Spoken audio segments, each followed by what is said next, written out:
Every little thing you think that you need. Every little thing you think that you need. Every little thing that's just feeding your greed. Oh, I bet that you'd be fine without it.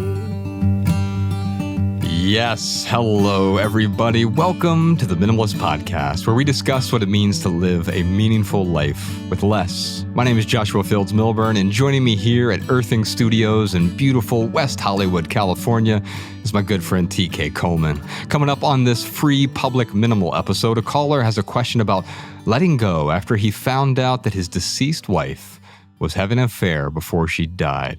Now, we usually save these juicy discussions for the private podcast, but we thought this would be perfect for page one. But then we have a lightning round question about the best ways to differentiate between friends and family, and that's followed by our Right Here, Right Now segment and a listener tip.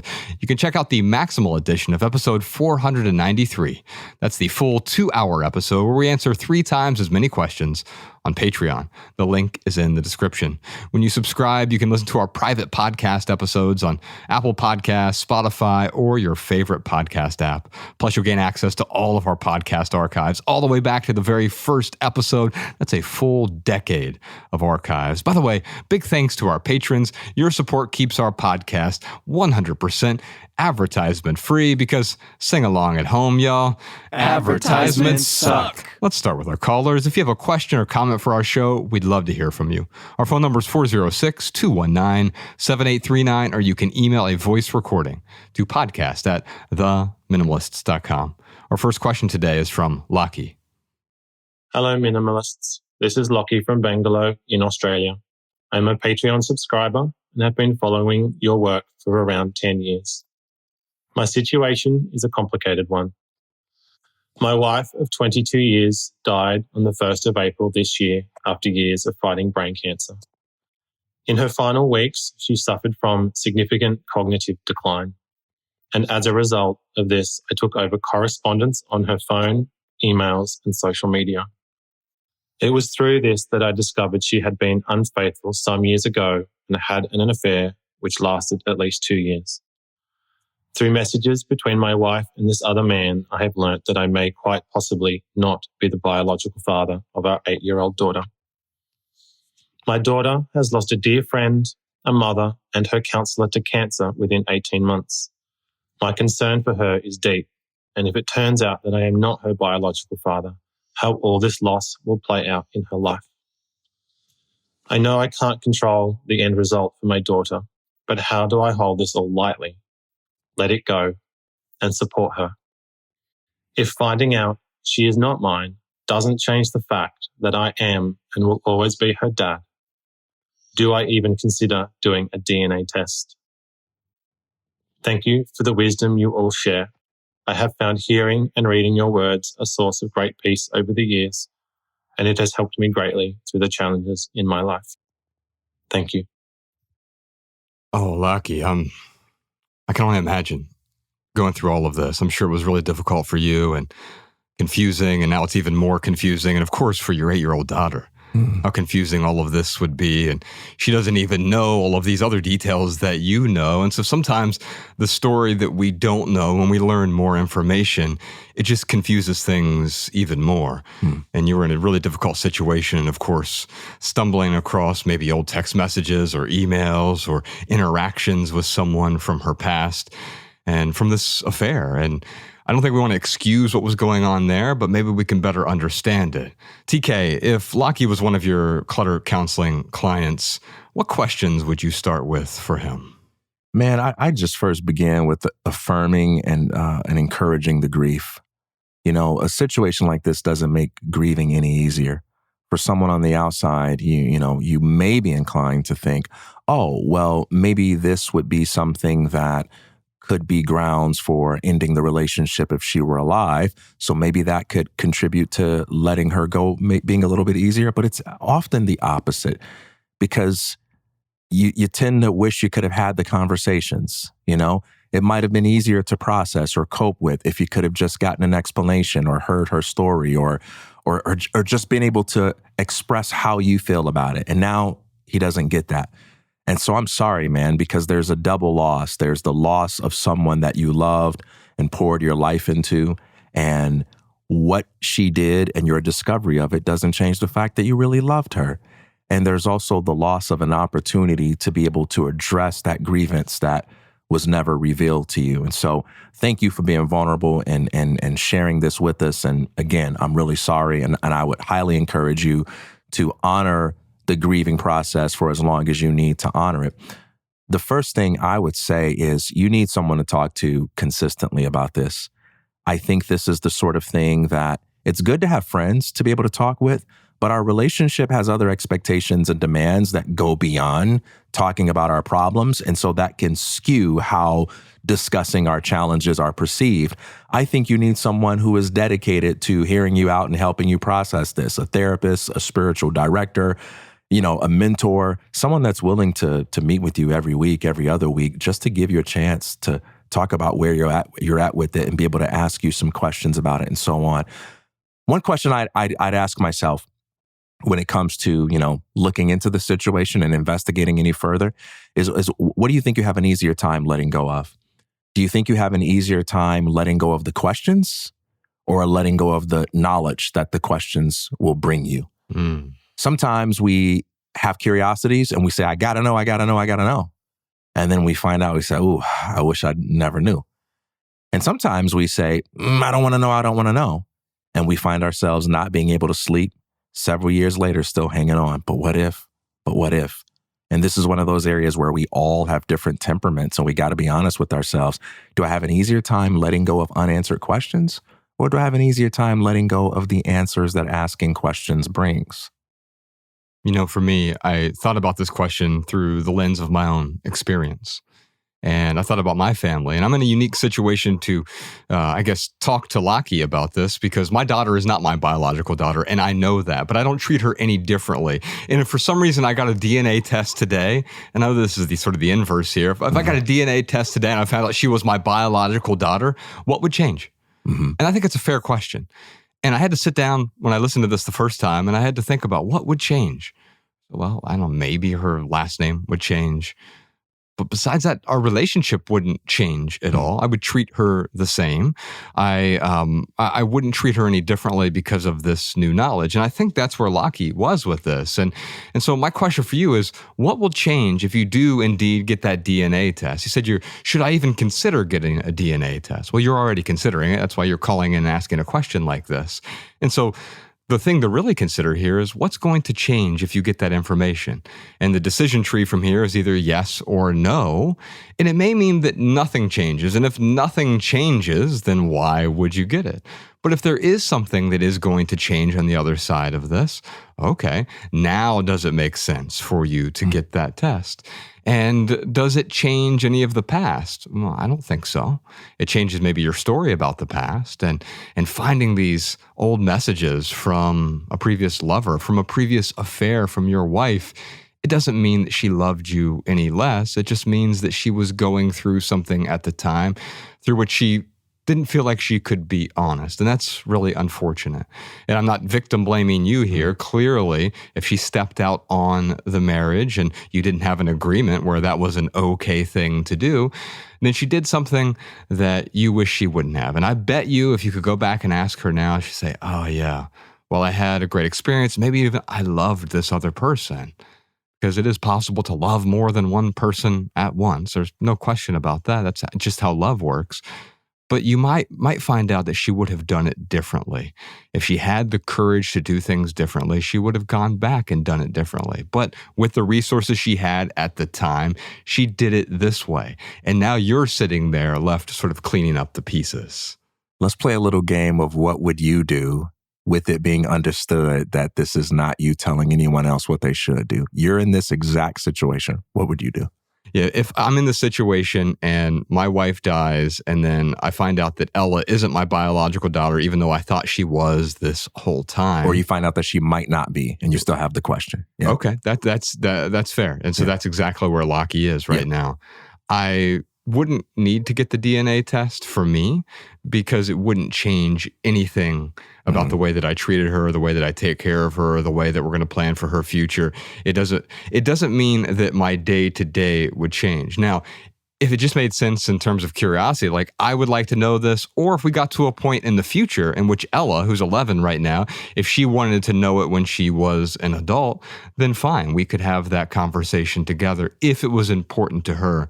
But for me, because I've raised Ella since she was 1 year old, and I continue to raise her and will continue to raise her until she's an adult, it would not change. If I found out that like, oh, wait a minute, she's not my biological daughter, I'm kicking her out of the house immediately, right?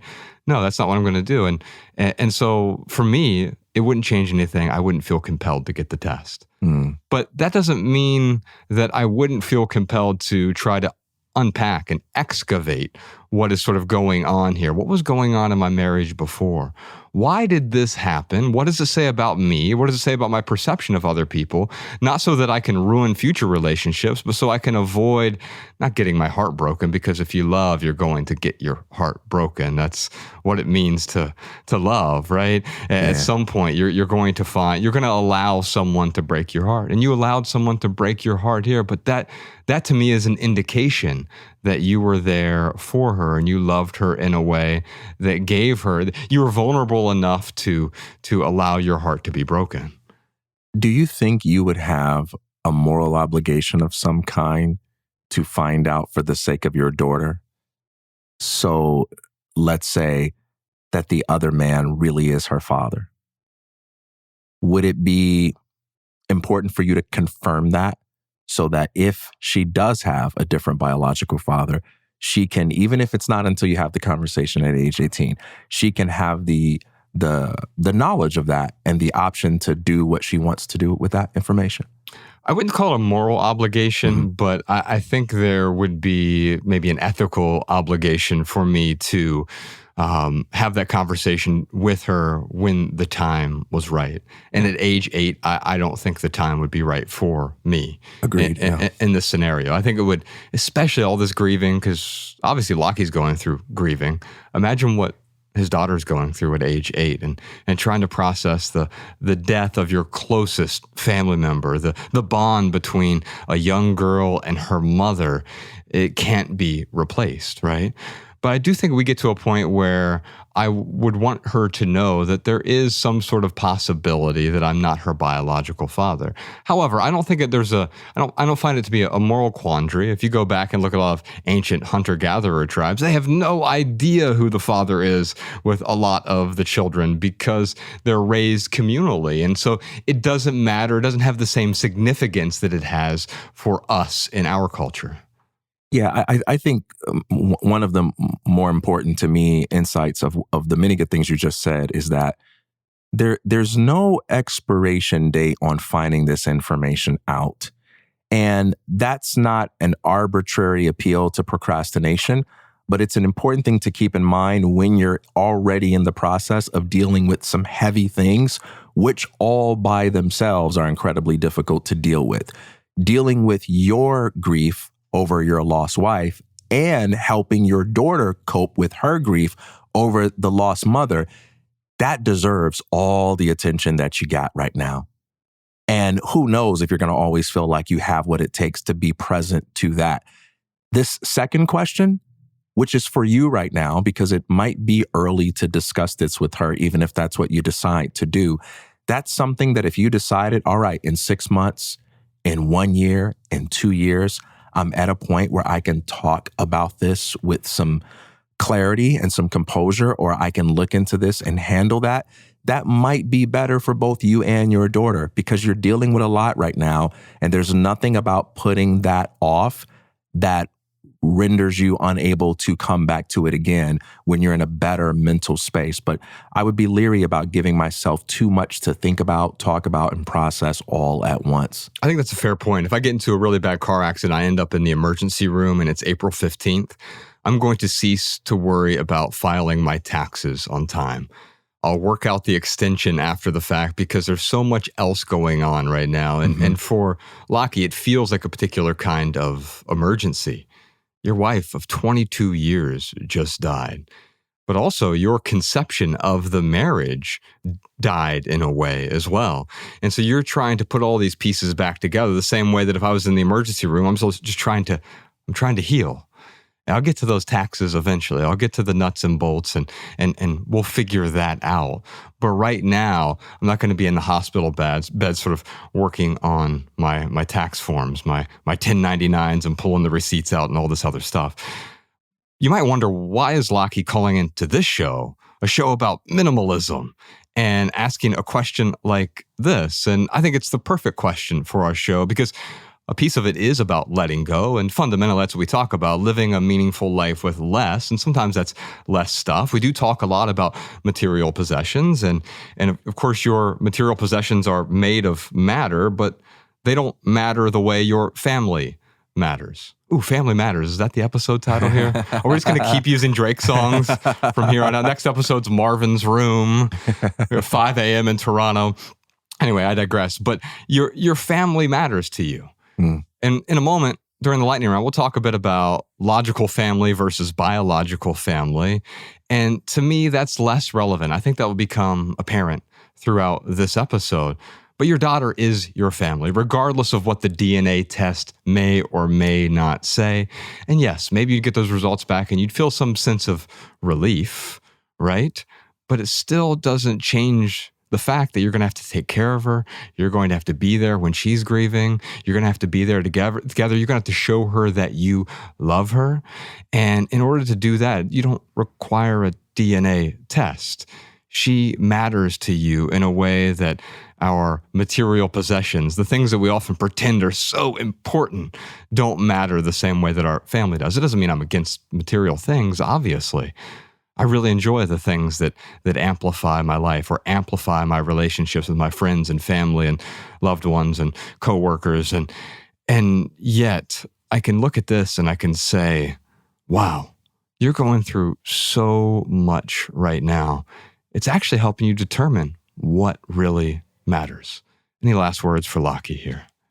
Anytime we problem solve, there's what we have to think about, and there is the disposition from which we think about it. If you set before me a sheet of paper with 10 math problems, that's what I have to think about. Now, the disposition can vary. I can be sleepy, I can be awake, I can be grumpy, I can be in a good mood. The disposition that I'm in when I try to problem solve is just as important as the problem itself that needs to be solved. And right now, I think the most important thing is to realize that this problem is going to be here. There's nothing that you're going to do today to make it go away. And there's nothing that you're going to do today that's going to take away the opportunity to deal with it in the future. The most important thing right now is to get yourself into a disposition where you can give yourself and your daughter what she needs and what you need. You need to be there for her and there for yourself. Those two things are incredibly difficult. Lastly, when it comes to your wife, I would say when people die, sometimes we have a tendency to divinize them or to demonize them. But one of the hardest things to do when people die is to humanize them. And this might be challenging given the information that you found out and the apparent contradiction in it all. But I think it would be good for your grieving process and for your daughter for you to take some time to humanize your wife together with your daughter by exchanging some conversation with her about fond memories, good times, things that you've learned, so that when you address this issue, you can do so from a healthy place of appreciating all the good things and doing the best that you can to be whole. I think that's such an important point because you can only understand her when you humanize her. Mm-hmm. As opposed to divinizing or demonizing. That's how to misunderstand someone. Yeah. It's putting someone on a pedestal or tossing them down into a crater and scorning them.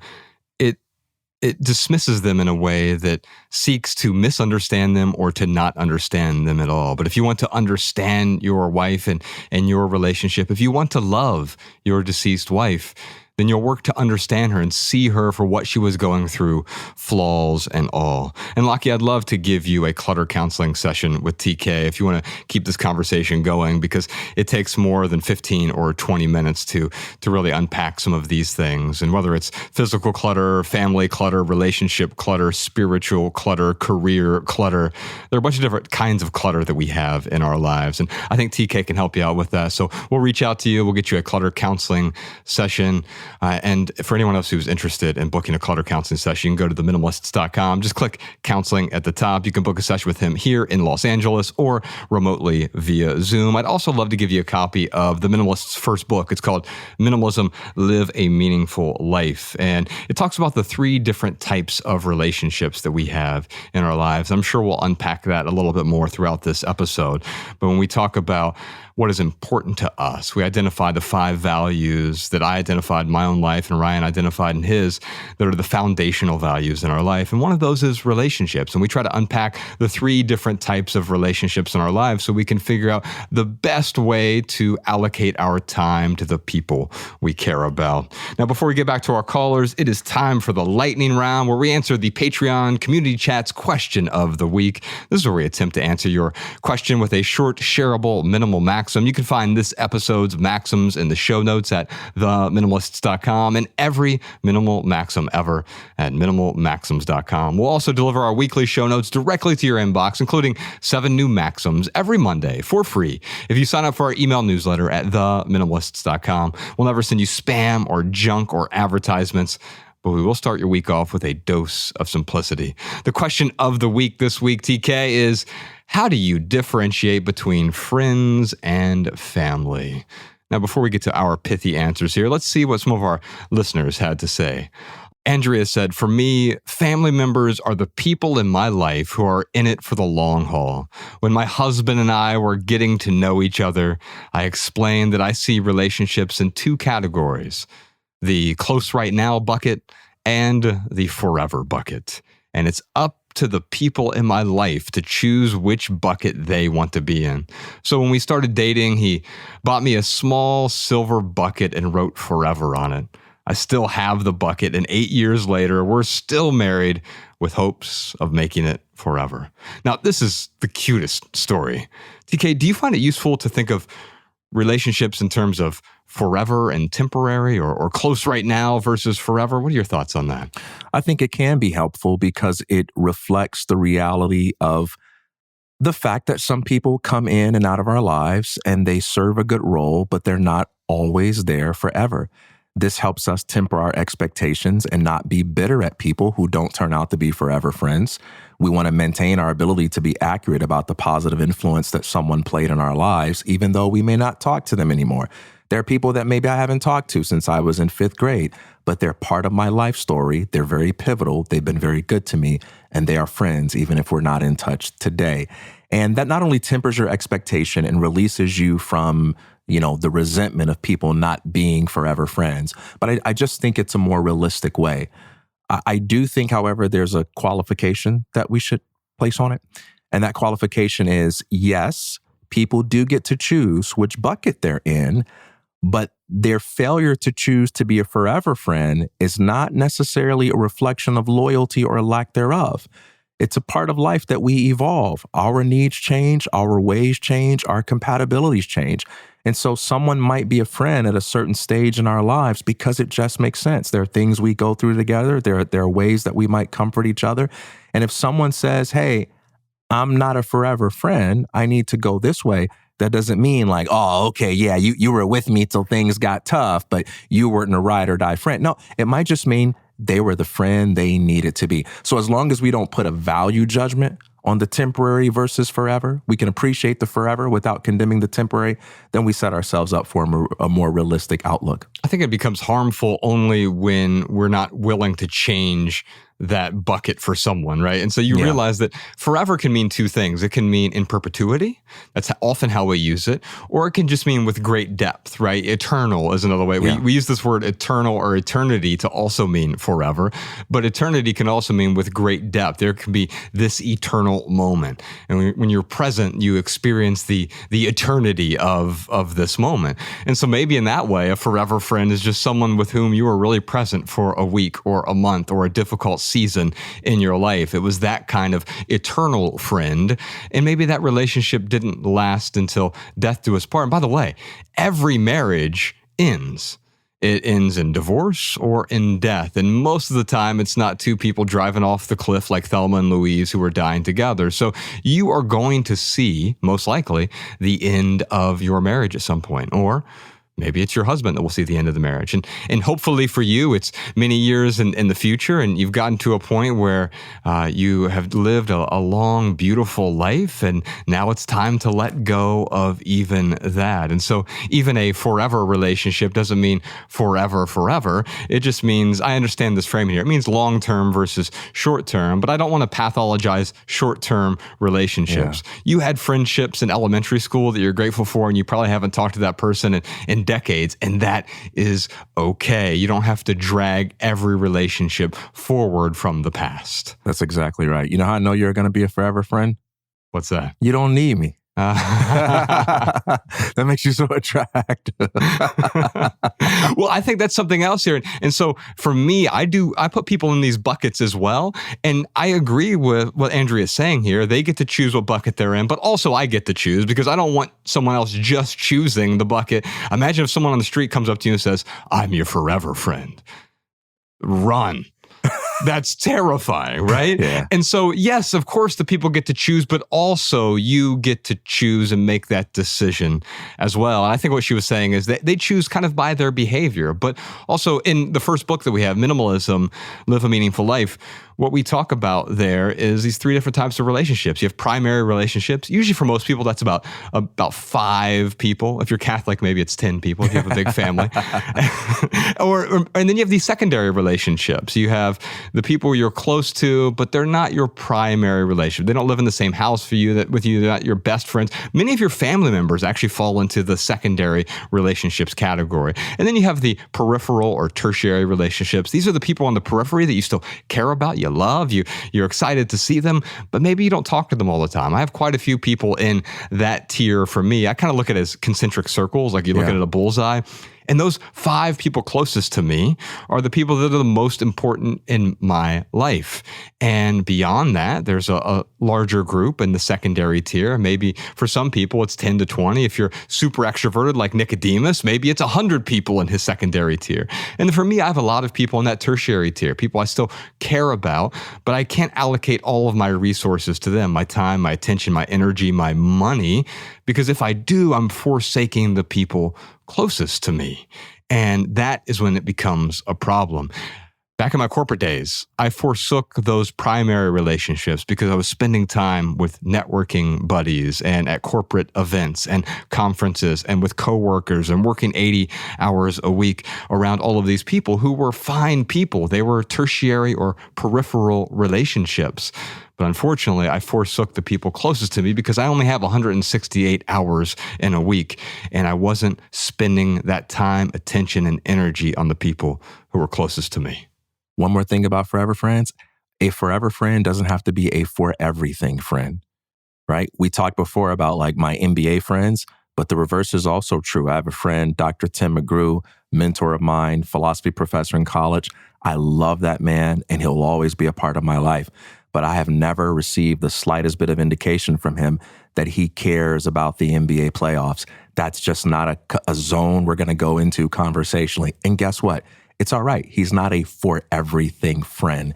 He doesn't have to be a part of every aspect of my life or interested in everything I'm interested in order to be there forever. That's spot on. I mean, Professor Sean's here in the same way. He's on the couch right now. I don't generally talk to him about basketball unless there's an article about one of my favorite players in the New Yorker that he's read.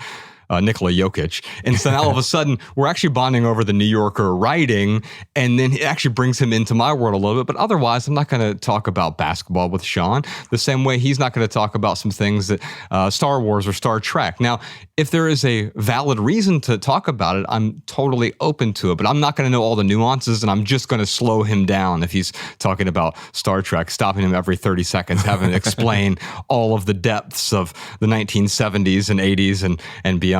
Anyway, so much wrong. He said there's so much wrong there. He's already offended. Alexis had this to say. She said, I don't consider some of my biological family to be my family because of how poorly they've treated me over the years. For me, it boils down to respect, who is there for me, and who I would show up for. Which actually brings me to my pithy answer here. I'm going to get it out of the way early. Your biological family is assigned. Your logical family is appointed. when we got in here today, Alabama had left a note on the table. She was dropping some stuff off yesterday, and it just said, much love to my logical family. And so you get to choose. Yeah, you don't get to choose your biological family, right? There's that old saying, if you want to be successful in life, choose your parents wisely. And of course, you can't choose your parents wisely. But you can choose your logical family wisely. You didn't get to pick your biological family. You didn't get to pick the city in which you were born. You didn't even get to decide whether or not you were born. That decision was made for you. Your aunts, uncles, siblings, cousins, you didn't get to pick them, right? But you do get to decide where you spend your time and your attention, where you allocate your energy. And for me, it boils down to my logical family, the family that I choose to be around, people who I would consider like Nicodemus. When we're on tour and we're at a coffee shop or something, I'll say, let me order a coffee for my brother. Because that it describes our relationship. Now, I don't mean biological brother, right? He's my logical brother. And talking about it that way, because we have that bond. In fact, he and I are so much closer than any of my biological siblings. I have 5 biological siblings on my father's side, and I really don't know any of them very well. I have 3 brothers and 2 sisters, and I've seen a few of them as an adult, but I saw them a couple times as a kid, and that was it. So technically, they're my biological family, but they're certainly not the family with whom I choose to spend my time. Not because they're bad or evil or wrong. I only have so much time, and so I've chosen to spend my time differently. Quick thought experiment for you here, though, TK. Let's say you were stranded in a third world jail cell and you had one phone call. Who would you call? I'm calling Michelle. Yeah. And why? That was a tough decision because you want somebody who doesn't just love you, but you want somebody who can execute. Yeah. So I thought about you and Isaac Morehouse. Yeah. But I know how my wife worries. And I know she wouldn't be able to sleep. And I know that she would tell some people who wouldn't be able to sleep. And I think that get me out of there. There are certain people in my life that I never tell them anything because I know they're just such worry warts that they would never let it go. But for something like that, they're the first people that would come to mind. You know, you're one of those people. Well, I aspire to be one of those people, and not in a way where I need to be the first call if you ever end up in jail, but I aspire to be the type of person that you can rely on. Yeah. And to me, being reliable is important. It's important that my friends and family are reliable. And I've seen this huge wave, and I think it's probably because we're so overstimulated by social media and text messages and our iPhones and the barrage of information. It just feels like it's cascading in all the time. I've noticed a wave of really flaky people, and I don't think that they're flaky necessarily, their behavior, because it's almost like you have to throw up your hands and say, I am information bankrupt. I've gotten so many text messages, so many emails, so many things that are slipping through the cracks. I feel like I can't get a hold of any. I was talking to Savvy D about this recently, and he's like, yeah, especially in LA, like I've noticed that people will often flake at the last minute, and they're like, oh yeah, I know we had something planned, but I can't make it. And really what they're saying is like, I double booked, triple booked or whatever, or I just found something that was more interesting. But also there's a level of overcommitting. It's saying yes in the moment to something that you may not want to do a week from now, a month from now, or a year from now. Yeah, I'll go to your wedding in October. It's not even close to October right now. So I can say yes now, but then October shows up and I'm like, wait a minute. I don't like weddings. Well, why did I say yes to this? Well, I said yes to it so that I could just get it off of my plate in the moment. Yeah. It was an easy way to say, yeah, fine, whatever. I was drunk on the desire to get out of that conversation. Yes, that's exactly it. And so I aspire to be that responsible person that you would want to call because I'll find a way to problem solve, right? And my first thought was I'd call Nicodemus, but then he wouldn't answer the phone and I would just be in jail for the rest of my life. He'd try to call me back 17 minutes later and it would be too late. But no, I mean, I know... Who do you call? I think I would call him, but the reason I would call Nicodemus is because I would also trust him to call you and call my wife and call the other people. Yeah. And he could facilitate the help in a way where, and he works and this is not me at all, but he works really well in chaos. So giving him a chaotic problem like that, he would absolutely thrive. Right. Like you don't want to call Nicodemus if you need him to print 10 copies in 10 minutes because he wouldn't do it. But if you needed like that kind of help, he's the number one guy. Yeah, if I need one person to get me out of the third world prison. He's motivated. Yeah, he's going to find a way to do it. And have fun. Yes! I imagine putting the Rambo paint on his face right now. Let's do one more here. Claire said, family are the people that my mom says I'm not allowed to exclude from my wedding if I plan on having friends in attendance. FYI, we are paying for our own wedding, reception, and honeymoon. So I'm a bit disgruntled by this concept. Now, I can certainly understand why this would be frustrating. TK, how do you feel when someone tells you that you're not allowed to do something? I would say, what does that mean? What happens if I do it? But you would do it in a way that is super curious, right? And genuinely curious. So going to your mom and say, what does that mean I'm not allowed? Yeah. And just leaving it there. It's one of the hardest things to do is to not talk yourself out of the sale. You learn this when you're doing sales, back when I was in the sales world. Learn when to shut up. Because just stopping with the question, what do you mean I'm not allowed? Interesting. But not in a dismissive or judgmental way, because I get it, you're frustrated. But you show up with that frustration, you're just going to escalate the tension between you and your mother. Now, a quick thought experiment, another one for you here, TK. How many of your friends and family members would you swipe right on? What do you mean? So like dating apps where you swipe right on someone that means you like them and you see them as a potential match. And there would be I'm sure there's some sort of app like this already out there, but imagine if there was, instead of a dating app, there was a friendship or family member app, and like, I really like this person, and that is why they're showing up at Claire's wedding. Nah, nobody. I'm only friends with ugly people. I'm not talking about their attractiveness. Me neither. I'm talking about their spiritual, and I'm only friends with ugly people. I don't want any temptation around me. No, I'm just kidding. How many friends would I swipe? I don't know. That's an interesting question, man. I never thought about that. Well, the reason I ask it is because I feel like if there's anyone in my life now where I'm like, why are we friends? Yeah. If I could redo this, would they be a friend in my life again? Well, that is a sign that I want to reprioritize the relationship. Now, that might mean if it's a toxic relationship and it's always draining me in a way, it might mean I want to get them out of my life altogether. But usually that's not it. It might mean that I've put them in that primary tier of relationship.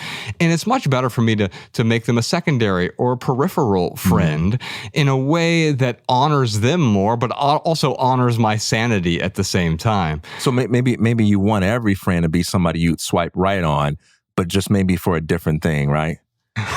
Some are not a long time, just a good time. Sure, yeah. And some of them are basketball friends, and some of them are going to be spiritual, deep conversation friends. Right. Some of them are coffee buddies. Some of them are work friends, and we work on really meaningful things together, things that are important to both of us, right? And so when I talk about swiping right, it's really like, I'm interested in you as a friend or family member. And that's when we get back to the logical versus biological.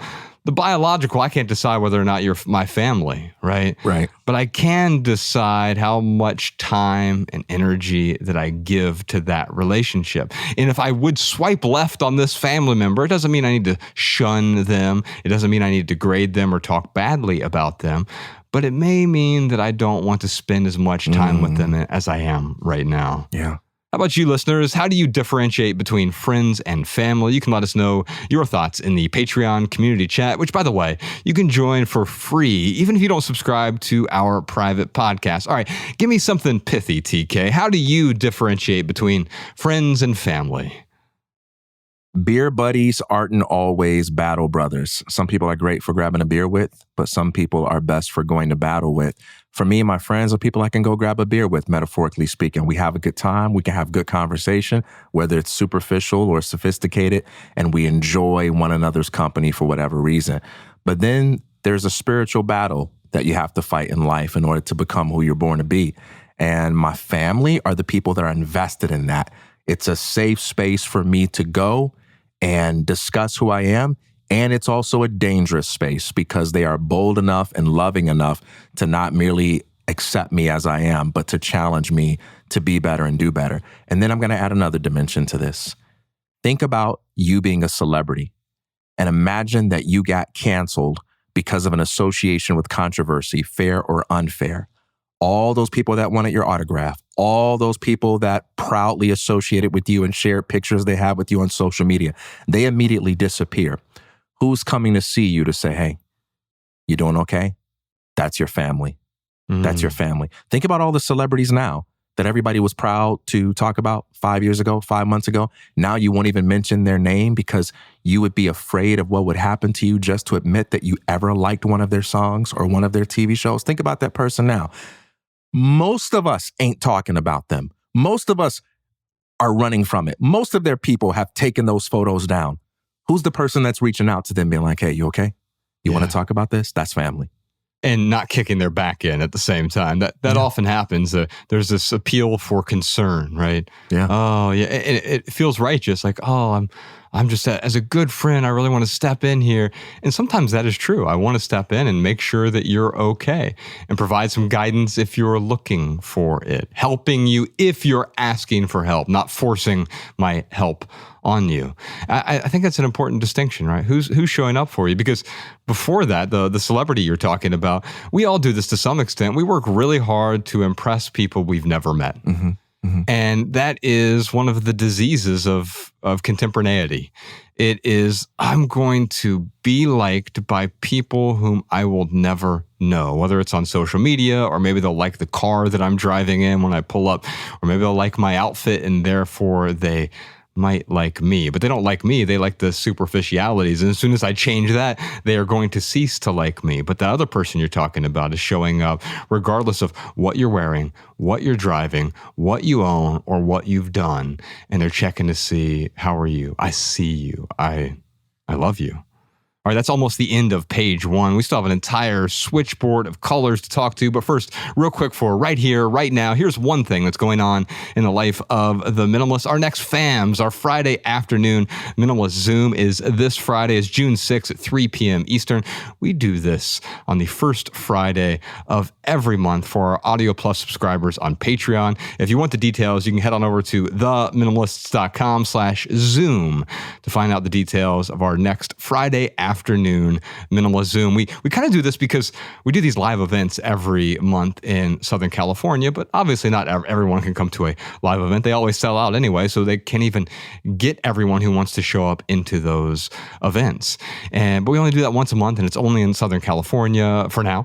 And we do have people come from all over the world, from Europe and from Texas and from Canada and Mexico and all throughout California and Arizona and Iowa and New York and a bunch of other places. Gary in Chicago, he comes out all the time, right? But for the most part, people want to interact with us, and we gave them a platform to do that.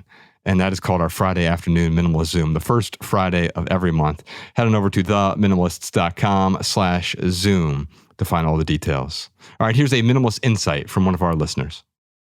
Hello, this is Brian from Okemos, Michigan, and I have a tip for what you can do with old, broken crayons.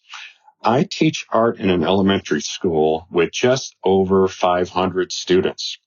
And as you might imagine, I go through a lot of crayons over the course of an average school year as I teach my various lessons to my students. And from time to time, I feel the need to get rid of some of these excess crayons. It is a good idea to have some of these broken crayons on hand for my students to use.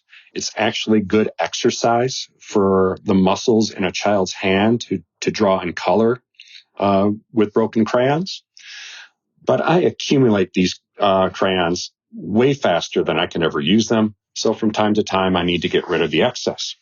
I have found an organization that can recycle all these old crayons, and they are called the Crayon Initiative. And what they do is they melt down these old crayons, reform them into new ones, and then they donate them to children in hospitals, which is a beautiful thing. And it's really easy to donate. to this organization, you could ship directly to them. You can find the directions on their website. Or if you happen to have a Staples store near where you live, you can just drop your crayons off at the store and then they will ship them for you. So I hope this tip was helpful to all of you, whether you are an art teacher or not. Have a great day, everyone. Brian, thank you so much for that helpful comment. It makes me think we often hold on to broken things because we don't know what to do with them. But there's always a way to let go, even if those things are old or broken or damaged. And often when we let go, there is a way to repurpose some of those things so someone else can get value from. Right now, it was trash for you, but now because of the Crayon Initiative, which, by the way, we'll put a link to that in the show notes if anyone else wants to check that out. But there are other ways to let go of other things. I mean, I think the crayon here is sort of a metaphor for our broken things. I'm holding on to this, and it's obsolete for me. It's no longer adding value to me. But is there a way that this thing I'm holding on to can add value to someone else? For anyone else who has a listener tip or insight about this episode or any other episode, you can send a voice memo to podcast@theminimalists.com so we can feature your voice on the show. Up next, page 2 and page 3. But first, let's take a quick pandiculation break. We'll be right back. And that is our minimal episode for today. Big thanks to Earthing Studios for the recording space. On behalf of Ryan Nicodemus, TK Coleman, post-production Peter, Spire Jeff and Spire Dave, Professor Sean on the couch, and Savvy D on the board, and the rest of our team, I'm Joshua Fields Milburn. If you leave here with just one message, let it be this: love people and use things, because the opposite never works. Thanks for listening, y'all. We'll see you next time. Peace. Every little thing you think that you need, every little thing you think that you need, every little thing that's just feeding your greed. Oh, I bet that you'd be fine without it.